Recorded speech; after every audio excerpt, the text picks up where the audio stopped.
श्री गुरुवे नमः। शंभवे गुरुवे नमः। शंभवे गुरुवे नमः। शंभवे गुरुवे नमः। समस्त गुरु बहनों और गुरु भाइयों को मेरा प्रणाम। समस्त गुरु बहनों और गुरु भाइयों को मेरा प्रणाम। भगवान शिव को मेरा प्रणाम। और भगवान शिव से प्रार्थना करती हूँ कि वो हम सब में ज्ञानोदय करें और हम उस ज्ञान की प्रकाश को उन सबके कल्याण के हित समस्त जगत में फैला सकें। प्रस्तुत है पुस्तक हरिंद्रानंद एक आध्यात्मिक अनावरण, अनमिल आकर, पृष्ठ संख्या 70। 3 दशक हो गए एक साड़ी और एक मैजिक ब्लाउज के न जाने कैसा मैजिक किया कि नीलम के पास कपड़ों का अंबार है। उस महिला ने पोटली के रूप में कैसा अलादीन का चिराग छोड़ा कि नीलम के कपड़े खत्म नहीं होते। नीलम को दिवंगत हुए आज युग बीत चुका है। साहब अक्सर उनकी अलमारी से कपड़े बांटते हैं। अभी भी उनकी अलमारी कपड़ों से भरी दिखेगी आपको। सन 1982 का गणतंत्र दिवस आने को था। पलामू की सर्दी अपनी सीमा पार कर रही थी। सब कुछ ठंडा, जाड़ा सब कुछ को जड़वत बनाए जा रहा था। दिन में सूरज की थोड़ी गर्मी तो देता, लेकिन वह भी ठंड की चादर के भीतर। हरिंद्रानंद थोड़ी स्वास्थ्यगत परेशानी से घिरे थे। पीठ पर एक घाव हो गया था जिसकी पीड़ा असह्य थी। शुरू में ध्यान नहीं दिया, वैसे भी इनकी आदत है दर्द को पाले रखने की। धीरे धीरे घाव ने बड़ा गोल लाल घेरा बना लिया। बनियान पहनने की भी स्थिति नहीं रही। तब नीलम ने मुक्तेश्वर पांडे को डॉक्टर को बुलाने भेजा। करीब 1 किलोमीटर दूर स्थित प्रखंड अस्पताल था। पांडे अपनी साइकिल से गए। प्रखंड चिकित्सा पदाधिकारी राजन ने आकर देखा। कहा, भाई ये तो कार्बंकल है, ठीक होने में समय लगेगा। दवा लिखी। दाहिना हाथ दर्द से अब उठ नहीं रहा था। दवाएं तो वहाँ मिलती नहीं। फौरन एक आदमी को डाल्टेनगंज भेजा ताकि समय पर दवा आ जाए। उस वक्त घर पर मात्र 5 लोग थे। सुबह 9 बजे का समय होगा। डॉक्टर साहब और पांडे चले गए। बच्चे तो काफ़ी छोटे थे तो पापा के दर्द को समझना उम्र की सीमा में नहीं था, पर पत्नी इनके दर्द से परेशान थी। लगभग 5 मिनट के बाद एक अधेड़ महिला हाथे में आई। हरिंद्रानंद आंगन की मीठी धूप में बाहर ही बैठे थे। महिला ने धीमी आवाज़ लगाई। नीलम बाहर निकली। महिला बोली, मैया हम रात में देवघर में थे। बीडीओ साहब और बच्चों के लिए देवघर का प्रसाद लाए हैं। सकुचाते हुए नीलम ने अनजानी महिला से कागज में लपेटे हुए प्रसाद को ले लिया और कहा, जाइए। मैया गले में पहनने वाली काली बद्धी भी लाए हैं। फिर अपने गले में पहनी हुई काली बद्धी को निकालकर नीलम को देते हुए कहा, साहब बीमार है ना, उन्हें पहना दीजिएगा। नीलम थोड़ा अचंभे में किंतु चुप। मैया उनकी दवा जीप से आ रही है। खिलाना भभूत तो घाव पर लगाते ही होंगे। नदी आओ हई न बउआ त धीरे धीरे आ रही हई, महिला ने पलामू की बोली में रुक रुक कर कहा। फिर चली गईं। नीलम ने आंगन में बैठे हरिंद्रानंद को उस सुंदर किंतु साधारण पोशाक की महिला के बारे में बताया। कार्बंकल घाव ने दोनों को चिंतित कर रखा था। सो महिला ने जो काली बद्धी दी थी उसे गले में पहना दिया और प्रसाद का एक टुकड़ा भी खाने को दिया। घाव धीरे धीरे सूखने लगा। 15 दिनों में स्थिति सामान्य हो गई। असर उन दवाओं का था या उस औरत की दुआ रूपी बद्दी का, कुछ सही सही बता नहीं सकता। हरिंद्रानंद ने कहा, आज तक समझ में नहीं आया कि रात में देवघर में ठहरी हुई महिला सुबह 9 बजे पलामू जिले के पाटन प्रखंड में कैसे पहुंची। उसे कैसे मालूम हुआ कि दवा डाल्टनगंज से आ रही है। अभी तो दवा लाने आदमी निकला ही था। वह कैसे आ गया था, कब आना था उसे, सब ज्ञात था उस महिला को। उसके जाने के लगभग 2 घंटे बाद ही दवा आ सकी।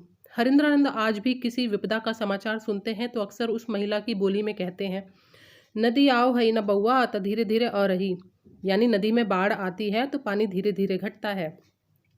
इनके अविश्वासी मन की जमीन पर विश्वास का एक सुंदर महल निर्मित होने लगा था।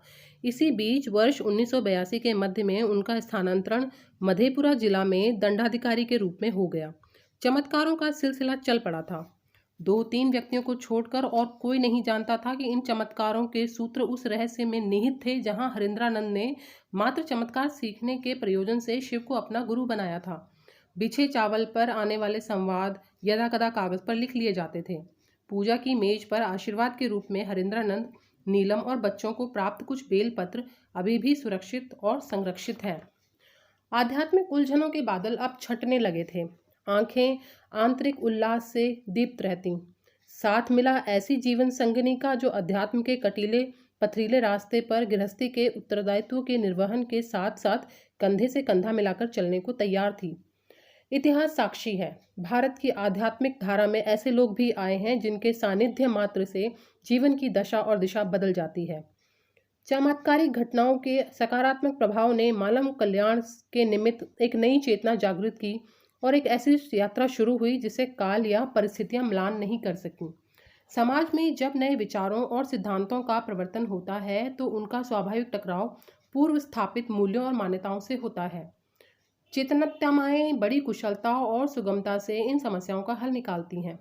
कालबद्ध प्रवाह के साथ ये देखा जाने लगा कि इनके सानिध्य में न जाने कितने लोग अपनी जागतिक समस्याओं से मुक्ति पा रहे हैं। अतएव आत्मविश्वास से भरे आह्लाद ने मानव मात्र के कल्याण के निहितार्थ अंतः प्रेरणा जगाई कि क्यों न दूसरों को भी शिव के गुरु स्वरूप से अवगत कराया जाए। यहीं से समय ने नई कहानी आरंभ की, जीवन की एक नई पारी की शुरुआत। शिव को गुरु मानने के बाद नीलम अब अक्सर हरिंद्रानंद के साथ शिव गुरु विषयक धारणाओं पर विमर्श करती। कभी तो आधी रात तक बैठी रहती। एक दिन उन्होंने कहा, क्यों न हम लोग और लोगों को भी शिव के गुरु स्वरूप से अवगत कराएं ताकि इस विधा से जुड़कर लोग लाभान्वित हो सकें, अपनी आध्यात्मिक चेतना का परिमार्जन कर सकें। आखिर गुरु चेतना के परिमार्जन के चिकित्सक हुआ करते हैं। हरिंद्र ने कहा कि आपकी बात में तो दम है, मैं आपको समझता भी हूँ और जानता भी, परंतु आज व्यक्ति स्वार्थ की आत्मघाती पगडंडियों पर बढ़ता जा रहा है। भारत की अमूल्य निधि अध्यात्म पर समय की धूल जम गई है। विज्ञान ने न तो अपनी खोज की ऊंचाई प्राप्त कर ली है, किंतु आध्यात्मिकता ने शनै शनै अपनी ऊंचाई खो दी है। व्यक्ति की चिंतन धारा जागतिक हो गई है। धर्म का मेरुदंड अध्यात्म आज कमजोर पड़ गया है। अध्यात्म के आलोक स्तंभ सद्गुरुओं का अभाव दृष्टिगोचर होता है। आपकी सलाह तो अच्छी है, लेकिन तेज आंधियों के बीच दीपक जलाना दुष्कर लगता है। सत्य के संधानी को असत्य की तेज धारा के आगे प्रचंड संघर्ष तो करना ही पड़ता है। कहने को तो इसके विरुद्ध तैरना आसान है, किंतु प्रत्यक्ष में बहुत कठिन। नीलम ने कहा कि मेरा पूरा विश्वास है कि आपको महादेव ने जो दिया है उन अनुभूतियों को लोगों को भी बताइए। देखिएगा एक दिन क्या से क्या हो जाएगा। अब तो पाटन से दाना पानी उठ गया है, हम लोग जा रहे हैं। आपकी ऐसी ही इच्छा है तो मैं मधेपुरा जाकर लोगों को शिव का शिष्य बनने के लिए प्रेरित करूंगा। देखिए महादेव क्या चाहते हैं। सुना है ना, शिवेच्छा बलियसी। हरिंद्रानंद ने कहा। पत्नी बच्चों को लेकर कुछ दिनों के लिए मनातू अपने मायके चली गईं। ट्रेन से पटना आए। बाबूजी सचिवालय में ही पदस्थापित थे। उनके महेंद्र स्थित सरकारी आवास पर कुछ घंटे रुकने के बाद सड़क के रास्ते मधेपुरा के लिए प्रस्थान कर गए। पहुंचते पहुंचते देर हो गई। एक पाटन था जो छोटी छोटी पहाड़ियों से घिरा था, वहीं दूसरी ओर मधेपुरा बलुई मिट्टी और कोसी के अभिशाप से अभिशप्त। शायद अध्यात्म की धारा ही इसका कल्याण कर सकती थी। आज के लिए इतना ही। बहुत बहुत धन्यवाद। शंभवे गुरुवे नमः। शंभवे गुरुवे नमः। शंभवे गुरुवे नमः।